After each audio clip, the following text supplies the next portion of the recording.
భారత star cricketer Rishabh Pant సరికొత్త చరిత్ర సృష్టించాడు. ఇంగ్లాండ్ గడ్డపై ధనాధనాటతో అలరిస్తున్న ఈ వికెట్ కీపర్ బ్యాటర్ రెండో టెస్టు సందర్భంగా ఓ అరుదైన రికార్డు సాధించాడు. విదేశీ గడ్డపై టెస్టుల్లో అత్యధిక సిక్సర్లు బాదిన తొలి క్రికెటర్ గా నిలిచాడు. ఈ క్రమంలో బెన్ స్టోక్స్ పేరిట ఉన్న ఆల్ టైమ్ వరల్డ్ రికార్డును పంత్ బద్దలు కొట్టాడు. రెండో టెస్టు తొలి ఇన్నింగ్స్ లో 42 బంతుల్లో ఒక 4, ఒక సిక్సర్ బాది 25 పరుగులు చేసిన పంత్ షోయబ్ బషీర్ బౌలింగ్ లో జాక్ క్రాలేకు క్యాచ్ ఇచ్చి పెవిలియన్ చేరాడు. అయితే రెండో ఇన్నింగ్స్ లో మాత్రం తనలోని దూకుడైన ఆటను మరోసారి చూపించాడు. వన్డే తరహాలో ఆడి కేవలం 58 బంతుల్లోనే 8 ఫోర్లు 3 సిక్సర్లతో 65 పరుగులు చేశాడు. ఈ క్రమంలోనే పంత్ స్టోక్స్ ప్రపంచ రికార్డును బద్దలు కొట్టాడు. ఇంగ్లాండ్ లో టెస్ట్ ఫార్మాట్ లో మొత్తంగా 23 సిక్సర్లు పూర్తి చేసుకున్న పంత్ విదేశీ గడ్డపై అత్యధిక సిక్సర్లు నమోదు చేసిన క్రికెటర్ గా నిలిచాడు.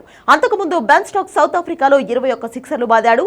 ఇక ఇంగ్లాండ్ పై పంత్ తర్వాత అత్యధిక సిక్సర్లు కొట్టిన రెండో పర్యాటక బ్యాటర్ గా వెస్టిండీస్ దిగ్గజం సర్ వివియన్ రిచర్డ్స్ నిలిచాడు. కాగా విదేశీ గడ్డపై టెస్టుల్లో అత్యధిక సిక్సర్లు బాదిన క్రికెటర్ల జాబితాలో పంత్ తర్వాత స్టోక్స్ సౌత్ ఆఫ్రికా 21 సిక్సర్లు కొట్టాడు.